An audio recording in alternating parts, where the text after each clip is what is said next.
Derek Overstreet, founder of the New Millennium Group. We're a financial planning firm. We have advisors standing by right now to take your call. 888-999-6370. The reason you're going to want to call is we're going to help you retire 3 to 5 years before you thought possible. The way we do this is by putting together a step-by-step plan. So if you're one of those people listening and you'd like a plan in writing, give us a call at 888-999-6370. That's 888-999-6370, or go to utahsfinancialplanner.com. Tired of hot, uncomfortable dress shirts that don't hold up? Meet Serve Clothing. The mesh collar shield blocks sweat stains, and built-in vents keep you comfortable under suits, all backed by a 2-year guarantee. Right now is your chance to get the best for free. Head to serveclothing.com/win. Enter for a chance to win $500 in free Serve shirts. serveclothing.com/win. Dress shirts that actually serve you. No purchase necessary. Open to U.S. residents aged 18 or older. Void where prohibited. Entry must be received by May 31st, 2026. Official rules and details at serveclothing.com/win.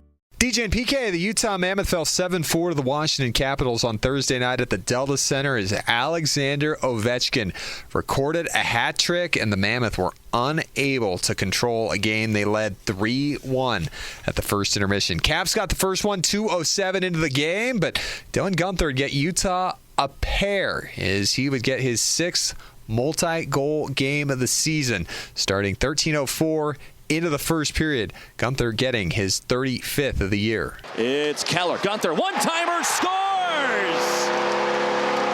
Dylan Guenther ties the game on the power play. That goal came on the power play 3 minutes and 55 seconds later. Guenther would get his 36th of the year for Utah, and he would be a goal away from a hat trick. Aiden Keller attacking. Guenther drives the net and scores again!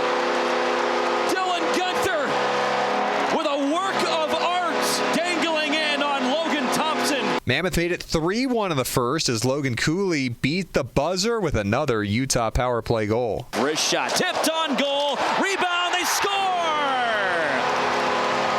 5 seconds left in the period, and it's a buzzer beater from Logan Cooley and the Mammoth. In the second period, the Caps came out. They got a couple from Alexander Ovechkin, his 27th and 28th of the year. It was a physical game. It was an emotional game. Mammoth went shorthanded early in the third period. Caps able to take the lead for good. 2:43 into the frame. Anthony Beauvillier, his 13th. They'd make it 5-3, and Mackenzie Weegar would get one back for Utah to pull them within one. Face off in the offensive zone. Keller back for Weegar. Shot, scores! There it is! Mackenzie Weegar's first as a Utah Mammoth. But the Caps got another one less than 2 minutes later. 6-4. Ovechkin into an empty net with 6 seconds left. Makes it 7-4. That is your final. For the Mammoth, they hold that 3-point lead on Nashville in that first wildcard spot in the Western Conference as Utah will head to Los Angeles to play the Kings on Saturday for the second time in 7 days. LA, 1 point in back of Nashville for that second wildcard spot. The Predators open a 6-game road trip tonight in Tampa Bay. So for the Mammoth, lots of emotions. Most penalty minutes in a game in team history, 82. There were a couple of fights, a couple of ill-timed penalties that Utah took, just being frustrated and emotional. Let's hear what Logan Cooley had to say after the game, after getting his 18th of the year. Passion seemed to be a positive takeaway. There were 82 penalty minutes in this game, a game you guys probably haven't really seen this season. What can you take away from the passion, the fight, the brotherhood? Yeah, it's awesome. I think, Crosser sticking up, Turbo, gives us a ton of energy, and like you said, it's a brotherhood in here, and we stick up for each other, and it was great to see, and that's something that we kind of take and build off of. As far as the game itself goes, a battle of momentum or a battle of details, where does patience fall into how you guys were able to play or not live up to what you wanted to succeed? Yeah, I think we started out good. Special teams was good. I thought, first period we were moving it well, and I think we kind of just, start to let it slip, give up some odd man rushes, and they capitalize. But, every game is so important right now, and it stings. It's 2 points that we probably should have had, especially early on in the way we were playing. And, we got to make sure we're, ready for, a heck of a battle with LA. 2 power play goals by that first unit. You had one of them. What did you see out of that unit working so well? Yeah, I think just trying to establish a shot, trying to build off that, and then things start to open up, and We have a lot of great players on that unit that can make a lot of plays, and I think when we establish the shot first, that's when we're going to get our opportunities and find seams and different rebounds like that. Pre-game, it was discussed how this team brings a lot of physicality to Washington. You guys were able to learn from that with this experience. How can you use that experience going into this final stretch where games are way more physical than they were early in the season? Yeah, it's important. You could feel it too. Every game is so physical, so tight. Not a lot of room out there, and I think for us, it's we got to adjust quickly and make sure we're matching the intensity that other teams are bringing, and everyone's pushing to be in a playoff spot or get home ice advantage. So every game is so important, and we got to make sure that like I said, we're ready for a great test against LA. How was it playing with Daniel Boot tonight? Yeah, he's an unbelievable player, great guy. So young, he's still trying to learn the game, and I remember my age. You just try to take each and every day and learn as much as you can, and he's such a good player, so fast for his height, and he's only going to continue to get better. In the second and third period, 4 unanswered goals. It they just kept coming. How do you guys kind of break that slide and get a goal going for your side? Yeah, I think we need to find a balance of pushing for offense when we're down, but also we got to defend too. I think we want to play with the puck and score, but I think we start to let up chances in our own end, and that's what's costing us, and happening against Oilers too. So I think we got to find a way that when we're trailing to make sure we keep applying pace in our D zone, and I think then it'll allow us to play offense quicker. Logan Cooley played with Dylan Guenther and Daniil Boot in the game. Boot just up from Tucson in the American Hockey League. Guenther finished with 2 goals, 8 shots on goals, and 20 shot attempts, the most by an NHL player this season and the most in the NHL since April 9th of last season when Nikita Kucherov from Tampa Bay recorded more. Let's hear from Captain Clayton Keller after the contest. Just initial thoughts on the game as a whole and kind of where things maybe took the turn you guys didn't want it to take. Yeah, I don't know. I think it was obviously an emotional game, and great fight by our guys, sticking up for each other the entire game, no matter what happened. It's a tight brotherhood in here, and every guy will do that for one another. So it was part of the fight we showed, and that's a different game, and one maybe we haven't experienced with just a lot of penalties and a lot going on, and I think we have to learn to just stay mentally focused and calm in those situations, and I thought we had good chances and things like that, but everyone's gotta kind of look in the mirror, and we all got better, and we all know that, and still super confident with our group, and this is the most exciting part of the year, most exciting hockey, so we're all positive, and we'll learn from it and go to LA.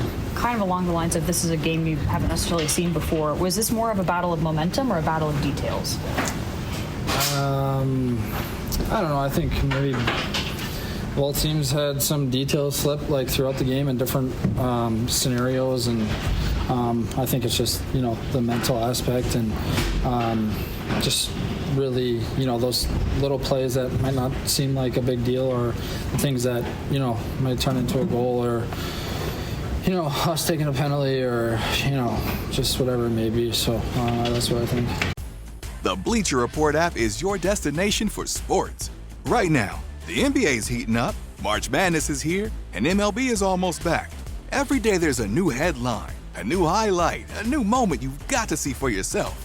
That's why I stay locked in with the Bleacher Report app. For me, it's about staying connected to my sports. I can follow the teams I care about, get real-time scores, breaking news, and highlights all in one place. Download the Bleacher Report app today so you never miss a moment.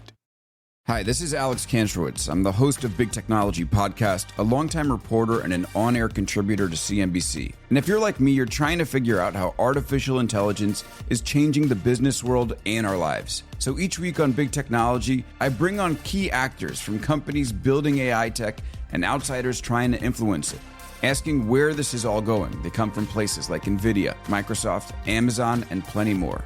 So if you want to be smart with your wallet, your career choices, in meetings with your colleagues, and at dinner parties, listen to Big Technology Podcast wherever you get your podcasts. 2 power play goals by that top unit tonight. What did you see working well with your group?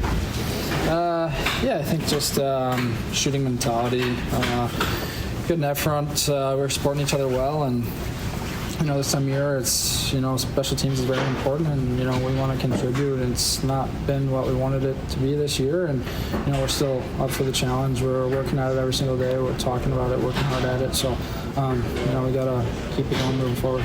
Talking about physicality pregame, a lot of guys said that we had to step up to this, right? So it was a very physical game. How can you take this game, especially in this last stretch of the regular season, learn from it, and use that experience to your advantage? Yeah, I think our team, we can play any style. We can play heavy. We can play the skilled game, and I think that's what makes us good. Is we always bounce back. We always seem to rise to the challenge most nights, and I thought we did that tonight. Obviously, not the result that we wanted, but super pumped, and it's a good feeling when you see your teammates do that for one another and for other guys. Like, that goes a long way. You guys are heading on the last long road trip of the season on pretty bad slump. How do you guys break out of a slump, especially on a road trip? I think the road's always good. I think gets the guys together, lots of dinners, lots of playing cards, hanging out, talking, things like that. So I think we enjoy it, and like I said, we're still really confident, and there's no doubt in our head at all. Like, it's a fun time of the year. We missed all the chaos. Mackenzie Weegar did get his first goal as a Mammoth. How big was that for this group?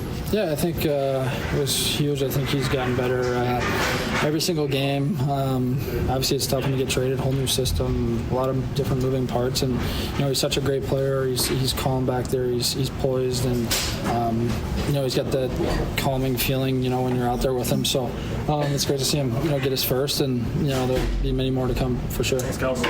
So the Mammoth get 39 shots on goal, outshoot Washington by 14. They had a 3-1 lead at the first intermission. They scored 2 power play goals. They scored 4 goals in the game, and they don't win because they can't keep the puck out of the back of their net. Utah now 27-2 this year when scoring 4 or more. Here's what head coach Andre Cherney had to say after the contest.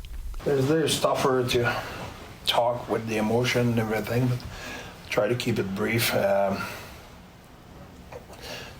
Disappointed the way we control our emotion. I'm a big believer in team toughness and showing up for your teammate and stuff like that, but there's a way to do it. And the more important thing is that we got carried away emotionally. That's the part. It's part of the game, but you need to stay composed and you need to keep playing. And we got carried away from there, and that cost us dearly. I think that's one thing. The second thing is we need to be better at staying in the present and staying on what we have to do.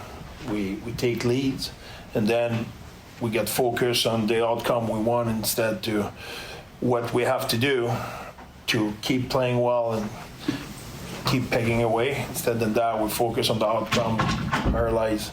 So that is the situation of the standing and everything. Apply pressure, and we need to react to it on the better ways. The power play top unit had 2 goals tonight. What did you see out of that group, and what did you see out of Cooley's addition to the top unit? They were rolling. I often say that the way they were attacking, the way they were direct, they were really aggressive. They were intentional in their aggressiveness, and that paid off. I know you talked a little bit about the emotion. The room reflection was it was a positive of having passion. Where is the line between the emotion and the passion you want to see? It's positive as long as it doesn't take you out of your game. That's just the way it is, we think that was emotional. If you play in the playoff, that will be like that in the warm-up. So you cannot get carried away with that emotion. It's great to have emotion, but you need to stay in control. So I love the mindset of showing up for each other and everything. I'm a huge believer in team toughness. I talk all the time. I love that. But that cannot take you away from what you have to do. And we talk about that, but like I said, it's more when we had the lead 3-1, we're playing really well. We apply a lot of pressure, and then we start to be a little bit less aggressive in our play, and we give some hope. And not just that, we need to be able to sustain our play, but now our focus is more on the result and stuff like that. And those are stuff get you away from what you have to do. So we need to reprogram the brain of focusing on what we have to do, period, whatever the circumstance, whatever the adversity, the emotion, the game, so on and so forth. And that doesn't mean you don't have team toughness. That doesn't mean you don't have emotion. You just control that stuff. And then last game, you talked about defending too much. This game, especially the defense, had 28 shot attempts, which I think is third most this season. Just as far as adjusting to getting more on the attack, especially from the D-corps, what'd you see? It's for me, it's more when we don't have the puck, we need to be aggressive. That's what I mean by we don't defend enough. I just felt we give up too much when we don't have the puck. When we have the puck, we did a lot of good things. I agree with you today. We were aggressive. We had shot. The goalie was really good today, and we scored 4 still.